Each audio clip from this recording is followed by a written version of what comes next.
ஹாலிடேஸ்னாலே அது நம்ம ஜிடி ஹாலிடேஸ் தான்.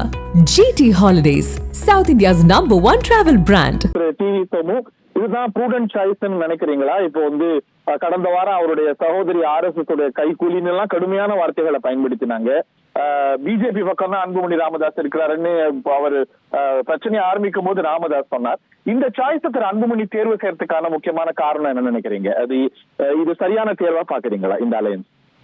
முதல் விஷயம், RSS கைகூலின்னு சொல்றதுக்கு 2 கம்யூனிஸ்டுகளை தவிர வேற யாருக்கும் எந்தவித தகுதி தராதரமும் கிடையாது. திமுக உட்பட, அதிமுக உட்பட எல்லாமே பாஜக கூட கூட்டணி வைத்ததுதான். பாமக ஏற்கனவே கடந்த காலத்தில் இருந்ததுதான் எல்லா கட்சிகளுமே. அதனால அதை ஒரு பொருட்டை எடுக்க வேண்டியதில்லை. இந்த ஒரு விஷயத்துல, அதாவது இப்ப EPS சந்தித்து அன்புமணி பேசி தொகுதி நாங்க கூட்டணி இணையறோம்னு சொன்னதுல ஒரு 2 முக்கியமான விஷயம் இருக்கு. முதல் விஷயம், இந்த கூட்டணிக்கு தலைவர் EPS தான் அப்படிங்கிறது உறுதியாகுது. அவர் அமித்ஷா முன்னிலையில சேராம இது வந்திருக்கிறாருங்கிறது. இன்னொரு விஷயம், பாமக என்பது அன்புமணி தான் அப்படிங்கிறது உறுதியாகுது. இது நான் ரொம்ப நாளா சொல்லிட்டு இருக்கேன். என்ன சொல்லிட்டு இருக்கேன் அப்படின்னா, ஒரு தொண்டர்கள் மத்தியிலும் சரி, நிர்வாகிகள் மத்தியிலையும் சரி, சட்ட ரீதியாகவும் சரி, இது அன்புமணி பக்கம் தான் பாமக. அத ஒரு அங்கீகாரம் இல்லாம ஒரு லிஸ்ட் வந்தது இல்லையா? பாமகவுக்கு 23 அப்படின்லாம் கூட வந்தது இல்ல ஒரு லிஸ்ட். அது நாங்க இல்லைன்னு சொன்னாங்க. அதுல கூட சொன்னப்ப கூட அது ஒரு அன்புமணிக்கான ஒரு அங்கீகாரமாகவும் அது இருக்கும் அப்படின்னு அது இன்னைக்கு உறுதியாகிருக்கு. இப்ப ராமதாஸுடைய எதிர்வினை என்னவா இருக்கும்னு நினைக்கிறீங்க? அப்கோர்ஸ் அவர் அன்புமணி என்ன சொன்னாலும் எதிர்க்கிறாரு. அவர் எதிர்வினை ஆற்றுவார். அந்த எதிர்வினை என்னவா இருக்கக்கூடும்? அவருக்கான சாய்ஸஸ் என்ன நினைக்கிறீங்க?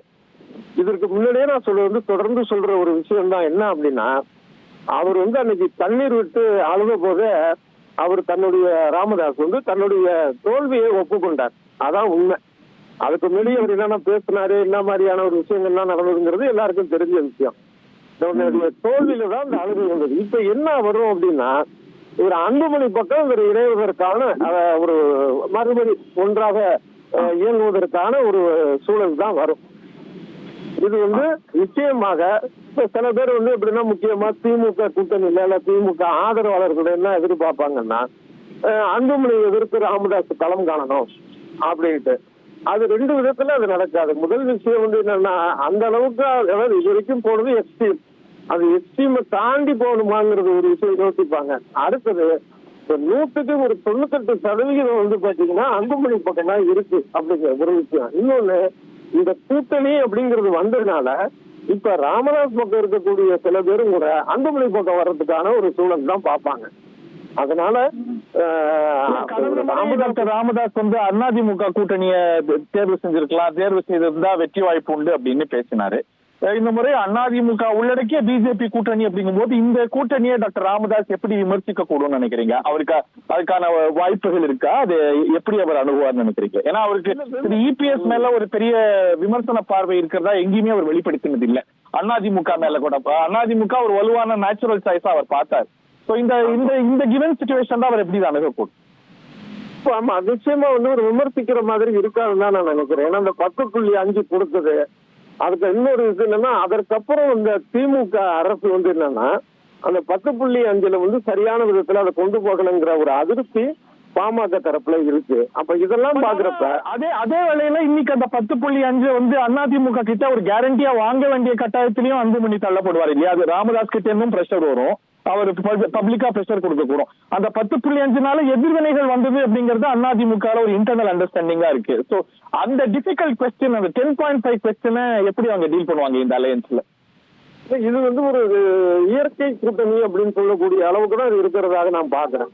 இல்ல சாதாரணமாவே பாமக தொண்டர்களும் அதிமுக தொண்டர்களும் இணைந்து அதே மாதிரி தலைவர்களும் அந்த மாதிரியான ஒரு மனநிலை தான் இருக்கிறாங்க.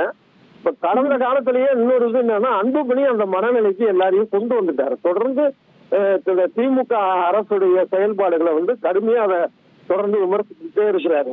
இது எல்லாமே ஏற்கனவே இப்படிதான் இந்த கூட்டணி இருக்கும் அப்படிங்கிற ஒரு மனநிலை வந்துருச்சு. அப்படிங்கறதுனால அவங்களுக்குள்ள இந்த தொகுதி பங்கீடு இந்த மாதிரியான ஒரு பிரச்சனை வரும் அப்படின்னு நான் நினைக்கல. அந்த ஒரு உறுதிப்படுத்தப்படாத ஒரு பட்டியல் அந்த 23 சீட்டு பாமகவுக்கு அப்படிங்கிற மாதிரி அதுல வந்தது. அது கூட பிரச்சனையாச்சு, யார் அறிவிச்சாங்க என்ன ஏது அப்படின்னு. ஆனா அது சரியாக தான் இருக்கும். இப்ப 23ங்கிறது வேணா 25 ஆகலாம். அந்த மாதிரி இருக்கும் அப்படின்னு தான் நான் நினைக்கிறேன். நான் ஹாலிடேஸ்னாலே அது நம்ம GT Holidays தான். GT Holidays, South India's #1 travel brand.